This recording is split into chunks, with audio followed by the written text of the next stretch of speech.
Okay, today we're going to learn a little bit about how to shuck an oyster. So pay close attention. I'm not an expert by any means, but I get answered this question a lot. So I'm going to post it and people can pay attention. And this is courtesy of me and Mirror Point Oyster Company. So we'll go down here. We just harvested these oysters 18 hours ago. Jesse and I did. This is Mirror Point Oyster. Deep cup. It's a nice deep cup, nice hinge, good oyster to shuck. We say at Mirror Point they're the best shucking oysters. So what you're going to need is you're going to need a towel and a shucking knife. Invest in a shucking knife. You can get them just about anywhere around here, East Coast, Mid-Atlantic, all the way down to Florida, Louisiana. So just a common kitchen tool for most people.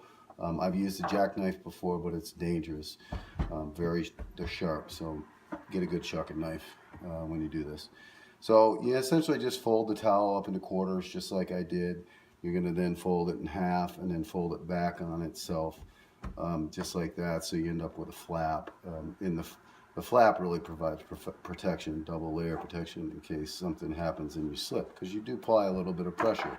It takes a little bit of work to get into an oyster, but once you get into them, they're really good. Obviously, you've got your top shell and your bottom shell. You always look for a nice little cup, nice hinge placement. The shell's attached to each other, both at the hinge and the muscle that keeps this flap closed. So we're going to get to work and try to get into this baby. Pay close attention because this is really the process. Once again, be very careful. You're going to put a little pressure down on this part here. You're going to take your shucking knife, which this one has a turned up edge. So I like them a little bit better. You don't have to turn them, but you're going to insert. You'll see the separation down here. You're going to insert in, and I wiggle a little bit just to kind of work my way through, because if you don't, you try to pry up too early, you're going to break some of the shell off, and that's not a good experience having shell in your oyster. So I think I've got it down deep enough now. So what I'm going to do is just pry up just like that. Okay, so what you end up with is the oyster separating. Now remember, it's held with the muscle up here, which is part of the oyster experience. And these oysters are just a great, sweet, salty oyster. So you see how the two are separated? What you're going to do is just close back over, and you want to cut that muscle off the top of the shell. So you just run it around the top, and then what you end up with is the top shell, the thin part of the shell. You discard that. Hopefully it gets recycled, and then you have what's left of your oyster here. Remember, it's still attached on the bottom side, the cup side. So what you want to do is you want to just run your knife along the edge of it and make sure you cut that off. And what a lot of people do when they do presentation is they'll take the oyster and they'll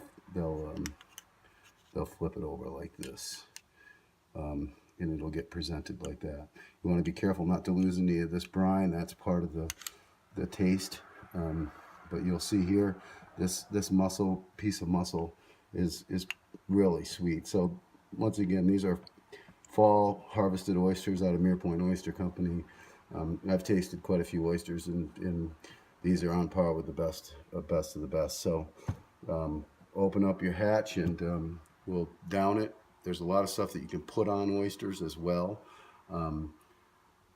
Different types of sauces and stuff like that. But when they're harvested fresh like this, and you live this close to the ocean, you know, the best way to eat it is certainly just naked with nothing on it. So here we go.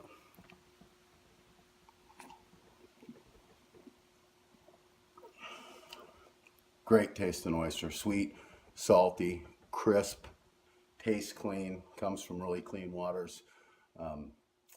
So now everybody knows how to